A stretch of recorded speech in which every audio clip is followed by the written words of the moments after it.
पश्चिम बंगाल दुर्गापुर में एक गैर सरकारी मेडिकल कॉलेज IQ सिटी के द्वितीय वर्ष की छात्रा के साथ शुक्रवार रात हुई रेप मामले को लेकर न्याय की मांग कर CPM कर्मियों ने IQ सिटी मेडिकल कॉलेज में घुस गए और जमकर प्रदर्शन किया। यहां तक कि वह न्याय की मांग को लेकर कॉलेज परिसर में अब धरने पर भी बैठ गए हैं और लगातार मेडिकल कॉलेज के सुरक्षा कर्मी व मेडिकल कॉलेज के अन्य स्टाफ CPM कर्मी को कॉलेज कैंपस से बाहर निकालने के प्रयास कर रहे हैं।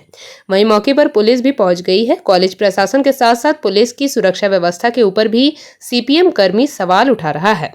उनका कहना है कि रात को आखिरकार कैसे और किस तरह व किसके आदेश पर कॉलेज के छात्र और छात्राओं को कॉलेज कैंपस से बाहर निकलने की अनुमति दी जाती है। इसके अलावा वह यह भी कह रहे हैं कि इतनी बड़ी मेडिकल कॉलेज होने के बावजूद यहां आसपास सुरक्षा व्यवस्था के नाम पर कुछ भी नहीं है।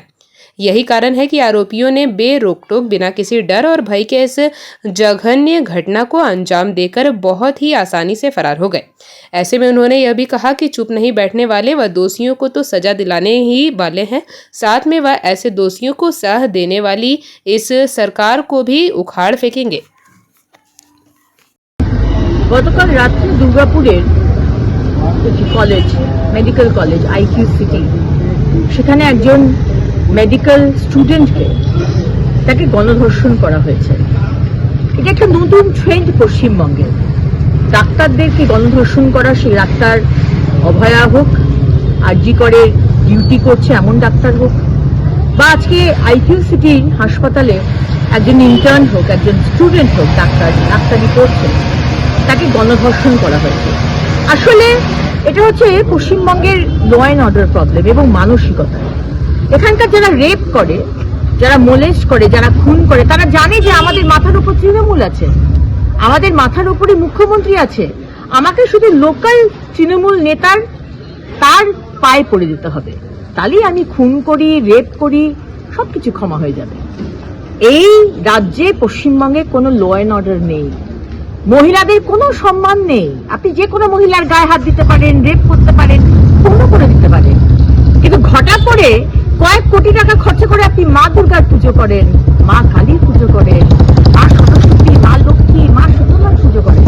যদিও বা তৃণমূলের মুখ্যমন্ত্রী, আমাদের মুখ্যমন্ত্রী সেটা করতে দিতে চান না, এক বিশেষ গোষ্ঠীকে তারা মনক্ষুণ্ণ হবে সেই জন্য আজকে চণ্ডীপাঠ শোনাতে হয় না, ঢাক বন্ধ হয়ে যায়। কিন্তু আজকে মহিলাদের এই হচ্ছে পশ্চিমবঙ্গের অবস্থা, খুব দুঃখজনক। আমি একজন মহিলা হয়ে আজকে কন্যাশ্রী, যুবশ্রী আমাদের চাই না, সবুজ সাথী সাইকেল চাই না। মুখ্যমন্ত্রী আমাদেরকে সুরক্ষা দিন, আমাদের সম্মান দিন, আমাদের উপর যদি কেউ এরকম ধরনের আচরণ করে তাকে শাস্তি দিন, সেটাই হবে আমাদের সম্পূর্ণ সম্মান এবং বিচার। কিন্তু এই সরকার সেটা করতে পারবে না। গতকালকে যে ঘটনা ঘটেছে, হাসপাতাল কর্তৃপক্ষকে সকাল থেকে আমরা কথা বলার জন্যে এই করিডোর ওই করিডোর করেছি। শেষমেশ আমাদেরকে দীর্ঘক্ষণ বসিয়ে রাখার পর তারা আসতে বাধ্য হয়েছে, কথা বলেছে। আমাদের তিনটে জিনিস জানার ছিল তার কাছে। এক হচ্ছে এত বড় মেডিকেল কলেজ, বাইরে স্টুডেন্টরা এখানে পড়তে আসে, তাদের নিরাপত্তার প্রশ্নটা ছিল সবচেয়ে গুরুত্বপূর্ণ। কর্তৃপক্ষের যে নিরাপত্তা দেওয়ার কথা, তারা বলছে নিরাপত্তা দিয়েছি। আমরা বলেছিলাম যে একটা মেয়ে, একটি ছেলে রাত্রি 10টার সময় গেট দিয়ে বেরোচ্ছে, আপনাদের কাছে কোনো ইনফরমেশন নেই। মেয়েটির রেপ হলো, গণধর্ষণ হলো, আপনারা FIR করেছেন কিনা আমরা জানতে চেয়েছিলাম। FIR কপি চেয়েছিলাম যে FIR এ আপনারা কি নির্দিষ্টভাবে লিখেছেন। ওরা বলেছে যে মেয়েটি গণধর্ষণ হয়েছে, আমরা সেটা নির্দিষ্ট করেছি। আমরা বলেছি যতক্ষণ পর্যন্ত যারা এই ঘটনা ঘটিয়েছে তাদের উপযুক্ত শাস্তি এবং গ্রেপ্তার যতক্ষণ না হবে ততক্ষণ পর্যন্ত কিন্তু আপনাদের নিস্তার নেই। গোটা দুর্গাপুর জুড়ে আরও বৃহত্তর আন্দোলন হবে এবং ইতিমধ্যে এই স্টুডেন্টরাও সেই মুভমেন্টের জন্যই হয়তো এখানে বসেছে, আমরা তাদের পাশে আছি। 2 নম্বর বিষয় আমরা বলেছিলাম যে মেয়েটির বাবা এবং মা এসছে এখানে, তারা আপনাদের সাথে কথা বলেছে কিনা, তাদেরকে যা যা সাহায্য করা দরকার, আইনি পরামর্শ, সহযোগিতা, এবং যতক্ষণ না দোষী ব্যক্তিরা শাস্তি পাচ্ছে ততক্ষণ পর্যন্ত আপনাদেরকে প্রশাসনের উপরে চাপ তৈরি করতে হবে। 4 নম্বর বিষয় বলেছি মেয়েটির স্ট্যাটাস রিপোর্ট কি, মেডিকেল রিপোর্ট কি, তারা বলেছে যে মেয়েটি আজকে ওটি হয়েছে, সে এখন ভালো আছে। আমরা বলেছিলাম আমাদের 2-3 জন প্রতিনিধি তার সাথে দেখা করতে যাবে, তারা এই দায় অস্বীকার করেছে।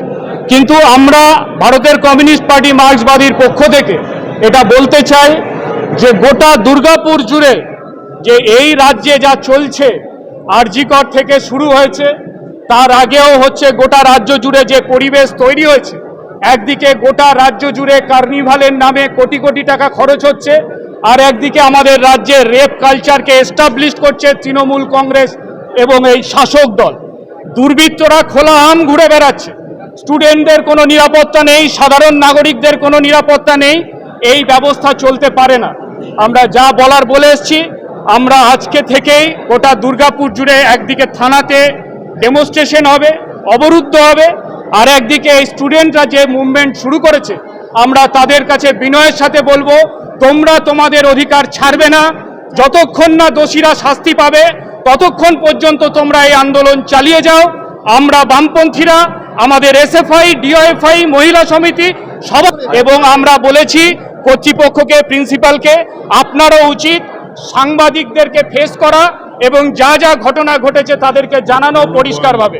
এখনো পর্যন্ত তারা কি করবে আমরা জানি না। আমরা বলেছিলাম আপনি বেরোন, ওরা আবার বদ্ধ ঘরে ঢুকে গেছে, আপনারা এবার তাদের সাথে কথা বলেন। স্ট্যাটাস রিপোর্ট চেয়েছিলাম, সেই স্ট্যাটাস রিপোর্টও হচ্ছে তারা দেয়নি। তারা বলছে ইনভেস্টিগেশনের জন্য সেটা দেওয়া যাবে না। আমরা চেয়েছিলাম যে মেয়েটির সাথে আমরা কথা বলতে চাই, মেয়ের পরিবারের সাথে কথা বলতে চাই, তারা বলছে মেয়েটির কাছে যাওয়া যাবে না। এই হচ্ছে কর্তৃপক্ষের স্ট্যান্ড। কি নাম আছে? আমার নাম পার্থ দাস, সিপিআইএম, ভারতের कम्युनिस्ट पार्टी मार्क्सवादी। जेपी भारत लाइव, भारत की बात जेपी के साथ। वीडियो को लाइक करें, शेयर करें और चैनल को सब्सक्राइब करें।